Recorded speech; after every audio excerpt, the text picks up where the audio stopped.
He's got the inside line, leans on Marquez. That's brilliant by Lorenzo.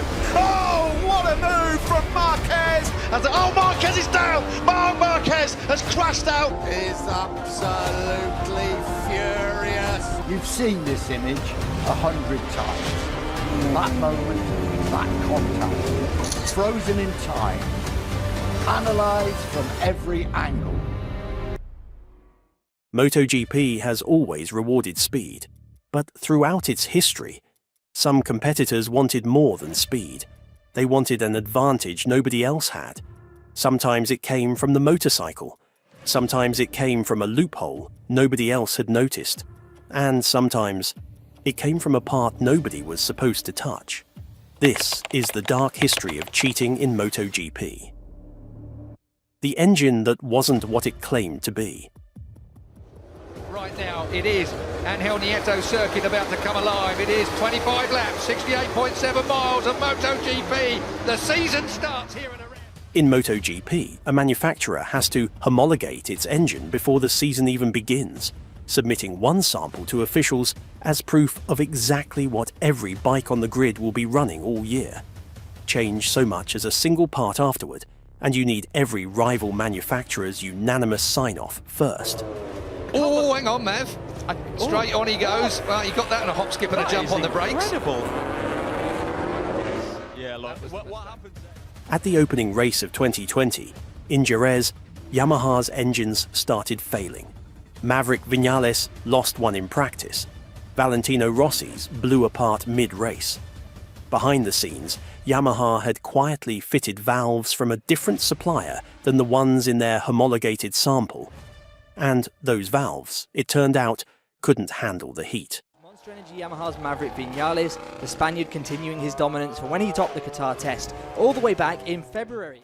Yamaha switched the valves back after Jerez. They asked the other manufacturers for permission to do it properly. Then, when rivals asked for documentation, proving it really was just a manufacturing mix-up, Yamaha withdrew the request altogether. It took until November, the back end of the season, for the FIM to act. Yamaha was stripped of 50 constructors' points. Not a single point was taken from any of the three riders who had actually benefited on track. Marc Marquez didn't hold back. What is clear at the end is that they have cheated, he said, or have not been within the regulations. Quartararo had won that opening race on an engine that should never have been on the grid. The penalty arrived.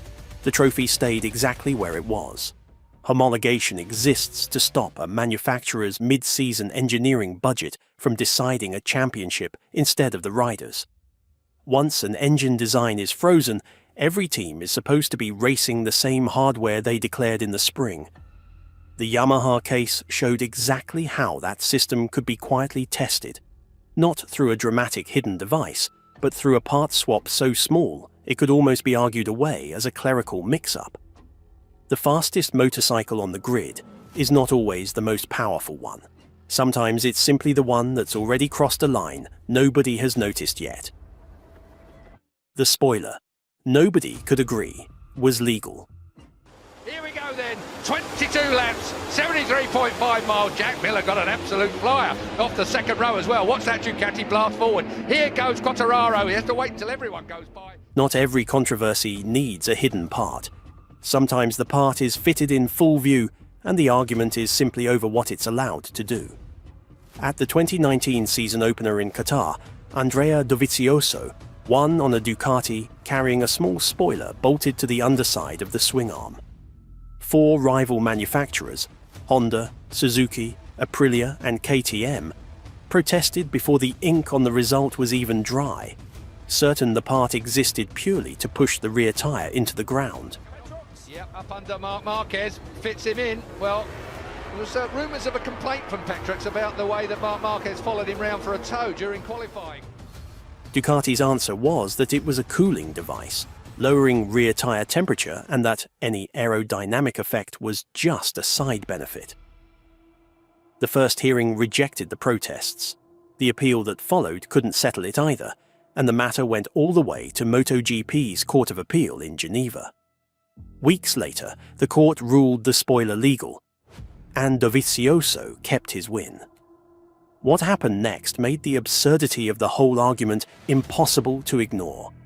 Honda built an identical part, submitted it for approval claiming it was purely structural, had it rejected, then resubmitted it under a different justification until it slipped through, deliberately proving that the rule itself, not just Ducati's reading of it, was the real problem. Ducati had not broken the rules, they had exposed how vulnerable the rules really were. The rulebook said one thing. The engineers found a loophole hidden between the lines. The controversy that divided MotoGP. It's getting closer. Will we have a new 2015 MotoGP World Champion? And will claw back and Not every accusation of cheating comes from a motorcycle. Some begin the moment two riders stop believing the other is racing honestly. By October 2015, Valentino Rossi led the championship by a handful of points over his own Yamaha teammate, Jorge Lorenzo. Days before the race at Sepang, Rossi told the press he believed Marc Marquez had deliberately slowed down at the previous round to help Lorenzo, accusing his old rival of running interference in the title fight. This intriguing, this exhilarating battle between Marquez and Rossi.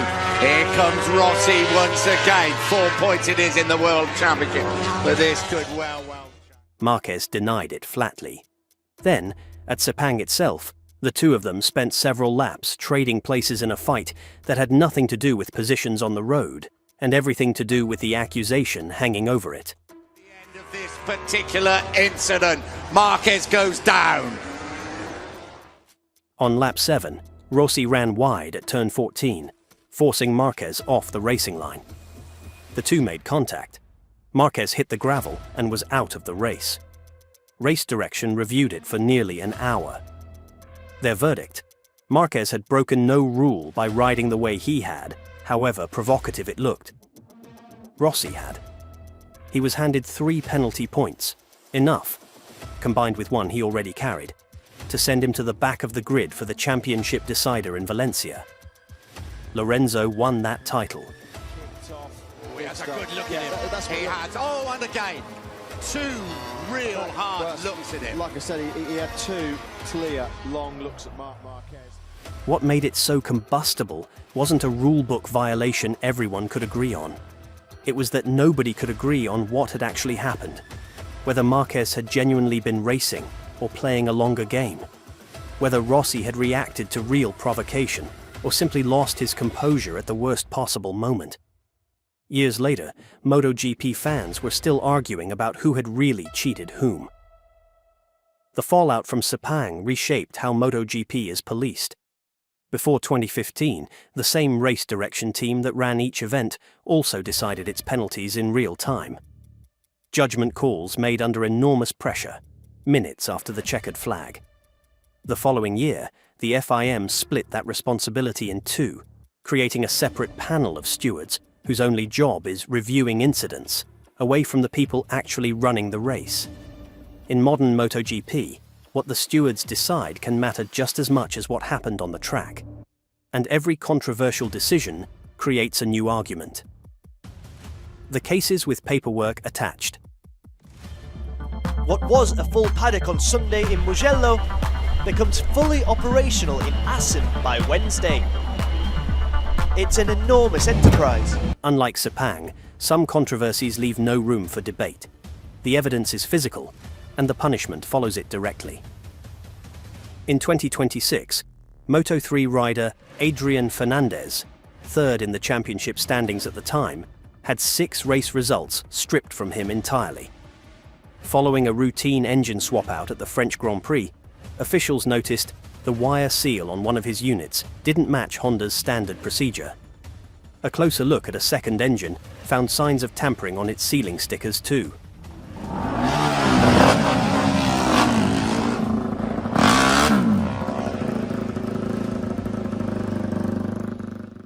The steward's written ruling was blunt.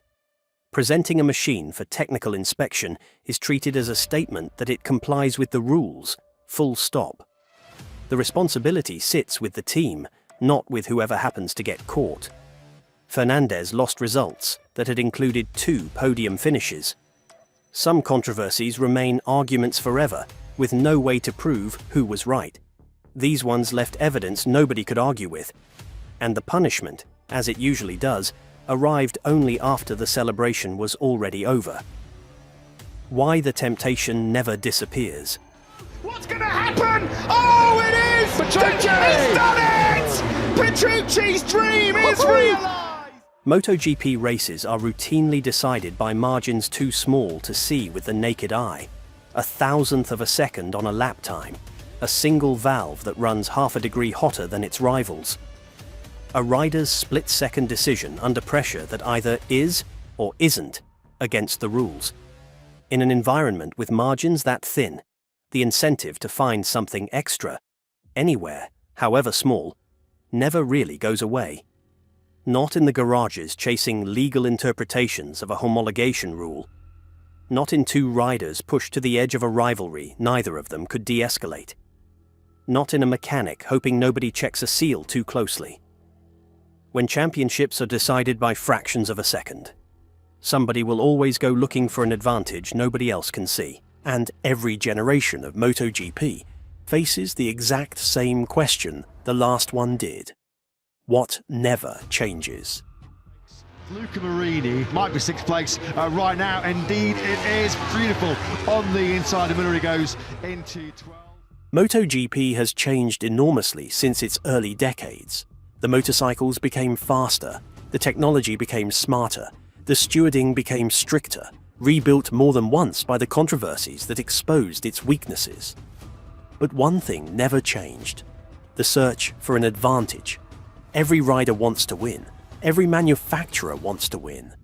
And history shows plainly that some will always be willing to go further than others to get there.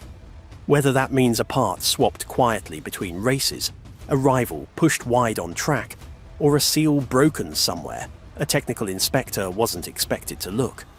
The rules changed. The motorcycles changed. The temptation stayed exactly the same. What do you think was the biggest cheating controversy in MotoGP history? Let me know in the comments below. And if you enjoyed this story, please consider subscribing. There are many more incredible stories from MotoGP history still to come.